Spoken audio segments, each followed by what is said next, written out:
Hello everybody, McNuggets Reviews here. Today we'll be talking about the two most popular Godzilla figure lines as of today, S.H.MonsterArts and Hiya Toys, and why one shouldn't be as hated as it actually is, and why for some reason the other line's flaws are overlooked by the community but honestly shouldn't. I own at least one figure from each line, and from my experiences the comparison isn't as simple as one line is better than the other, or one line is more valuable than the other, and you should honestly form your own opinion. But from the things I'll be showing you in this video, they'll definitely help you make a decision on whether to purchase the products or not. Now, let's get on with the video. Starting off with the much newer line, we have Hiya Toys. Now, collectors love Hiya Toys, and I mean, I honestly do, as well. And honestly, just look at my past two videos, not even my past two videos, my last video, and you'll see why. Hiya Toys is an amazing company with an awesome Godzilla figure line for sure, focusing more on the screen accuracy rather than the superposable articulation, but they have some stylized figures here and there. Sometimes the buyers just completely overlook some of their figures' problems. Now, Hiya Toys started off with their Monsterverse figures, which were huge successes, and fans were so happy that they were getting a totally screen-accurate depiction of Monsterverse Godzilla. At the time, S.H.MonsterArts were producing incredibly mid figures for the Monsterverse, so this was honestly a treat. Their first Kong wasn't as good as Godzilla, but still a good figure. The Monsterverse Heatray repaints were only $1 extra compared to SHMA's much higher price point repaints. All of these early factors hooked in a very loyal consumer base, and while I can understand where fans of the line come from, the glaze is okay, but it's not picture perfect like some fans claim it is. Let's take a look at their 91 Goji figure, for example. Now, while you could argue it may just be the lighting, we clearly see here that the detail and paint is just honestly cheap looking and is not that original quality we saw in their Monsterverse Godzilla figures. The Hiya 91 comes off as looking very toyish and not really like a high quality collectible. Here we see on the Hiya Toys 2014, the paint isn't nearly as good, or honestly good at all. The teeth look so messy, and there are also reports of this figure just straight up falling apart, which, like, you don't want your action figure to fall apart, obviously. This figure also just doesn't scale that well with the 2019 KOTM Hiya Toys Godzilla, as the canonical height for them both is only about a 40-foot difference. I don't know if it's just me, but 2014 just feels way too small. Another issue with Hiya Toys is just the way that they reuse their heat rays instead of giving us new molds. This is simply lazy and I really don't like it. In fact, let me put up a few examples on the screen for y'all.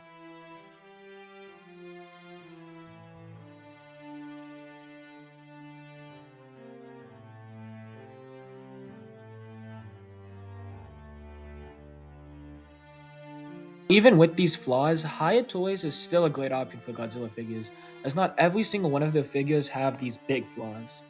But even if the quality is not always the best or the paint can be messy here and there, they still shine in their value and for what you're paying for as well, and the overall affordability compared to the competitors within the world of articulated Godzilla figures, such as, again, S.H.MonsterArts and Super 7. Now let's look at S.H.MonsterArts. This brand gets more hate than it deserves, if we're gonna be real, and I know how that sounds, but let me explain. Now, is S.H.MonsterArts expensive? 100%. Can they have shitty joint tolerances? Definitely. And do they feel like they lack accessories? A lot of people would say yes to that. But here's the thing. With S.H.MonsterArts, and disclaimer, if you don't at least own one of them, you won't know what I'm talking about, but the sculpted detail, paint, and plastic feel is genuinely out of this world. It's much better than almost every Hiya Toho figure, and trust me, when I tell you, when you pose one, it's so nice. S.H.MonsterArts, they have like a bad accuracy rep from their Monsterverse figures, which I agree, those are some of their lows, but when it comes to their Toho figures, the accuracy is actually out of this world. SHMA's prices come from their engineering, plastic quality, and articulation. You can never pull off the same poses an SHMA figure can with a Hiya Toys figure, unless maybe it's a Kong figure. Plastic quality and paint wise, it's simply not close. S.H.MonsterArts is superior in its looks without a doubt, and when you have an in-person feel of the figure, it's very nice and you can clearly tell that they are handcrafted. I mean, here's a perfect example of the two same Godzillas from both companies. Keep in mind, I'm pulling these photos from the same YouTuber in the same lighting with relatively similar poses. S.H.MonsterArts feels so much more detailed and the plastic looks so much better and the paint is just leagues above the higher one in like every way possible. Just look at it. Articulation wise, it's not even close. It's common knowledge that S.H.MonsterArts is the superior in that regard as well. And now, you may be asking, oh, well, is there any other reason that S.H.MonsterArts is much more expensive? And, well, yes, there actually is. A part of their higher cost for some figures is due to them either being a completely new mold, die-cast metal, or they have an excess of spiky parts. Or even just a combination of those things. Making either of those things is a lot more expensive and adds to the cost for these figures. Here are some good examples. As we see here with things like how sharp and spiky -1's dorsal plates are, along with it being a new mold, the addition of the Gotengo to the Final Wars Heat Ray 2-pack, and the die-cast metal and the new mold for the GVK Mechagodzilla, all of these things contribute to those figures' prices. For those who still don't truly understand the quality of S.H.MonsterArts, here are some facts from fellow YouTuber Nbyt that just add to more what I said, as well as giving some his own additions. 1. They use steel molds unlike the plastic molds other companies use. Every single figure gets formed inside of a mold made of steel for the least mold degradation as possible. 2. The plastic. S.H.MonsterArts uses ABS plastic, which is extremely expensive, and it's edited even more by SH infused with other things to make the perfect plastic for their figures. 2.5. S.H.MonsterArts uses a completely different plastic on their sockets and ball joints, well, at least most of the time, than the rest of the figure. They do this by making the body itself a shell, where they then attach the sockets into the shell. These are made of an edited version of PLM, which is perfect for joints as well. Tamashii also said at one point it's used for better customization, but I'm not quite sure what they mean by that. 3. Sharp things increase prices. This is why they can make a giant Ultima figure for $115, but the average -1 figure is $140. They have to produce sharp pieces separately and sometimes even glue them all in separately. That's rare though. 4. They're imported straight from Japan with nearly zero intentions of making the figure cheaper outside of Japan, only getting it delivered as fast as possible. S.H.MonsterArts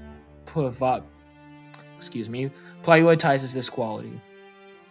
5. They're fully handmade, from the sculpting to the modeling to finally the painting and assembly. Every single piece of SH is hand done. 5.5. Even sometimes the designer of the suit/puppet themselves sculpt the figures. There's over 10 examples of this, and the best example would probably be Biollante. 6. Their machinery is expensive and precise. The most recognizable example of this would be their dot matrix. Look at Hiya's Best Eye, the 1991 Heat Ray, and the S.H.MonsterArts' Best Eye, the 1972 Anguirus. Both are amazing, but from close up, you can tell just how much more precise and how many more dots there are on Anguirus. 7. More complex internals. The system of every S.H.MonsterArts figure is so complex that they're literally even called hollow. Now, even with all this S.H.MonsterArts defense, S.H.MonsterArts still has its problems with their joint tolerances and even their paint mishaps that can ruin their figures. A good example of this is their Final Wars Godzilla. And well, going back to their MonsterVerse releases, those just aren't the best figures. Those are probably their lowest lows. And if you're a MonsterVerse Kaiju fan, you're not going to get good figures from them, let's be honest. All of this is just to say that neither is completely good, but neither is completely bad either. Both have a place in your collection. For HiyaToys, I would purchase their King Ghidorah figures like the King of the Monsters 2.0 Ghidorah and their 91 Ghidorah.